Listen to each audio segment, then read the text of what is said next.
ఇక్కడ ఉండిపోతుంది సార్ ఇదంతా దానికి కాలేదు. అది స్మెల్ తాగేస్తే కొంచెం ఫాస్ట్గా వెళ్తుంది వాటర్. కానీ ఇప్పుడు రెడీ చేస్తే ఇల్లు ఎలా చూడండి.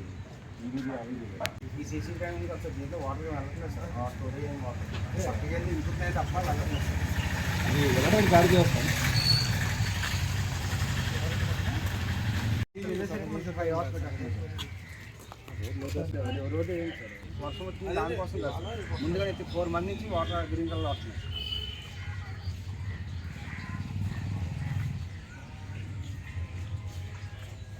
ఒక ఇంట్లో వాళ్ళకి ఒక్క టైఫాయిడ్ వస్తే వాటర్ క్వాలిటీ ఎప్పుడు చెక్ చేశారు? ఇక్కడ బాగానే ఉందా? కాదు, ఇప్పుడు ఈ అబ్బాయి సురేష్ అబ్బాయి ఉన్నారు. సాయంత్రం వచ్చి తులసి ఒక శాంపుల్ పట్టుకొని ఆర్డర్ పెట్టండి. బాటిల్ని తీసుకుని పెట్టండి. లైట్ ఇది అబ్బాయి కలర్లో లైట్గా వస్తుంది సార్. Colour typhoid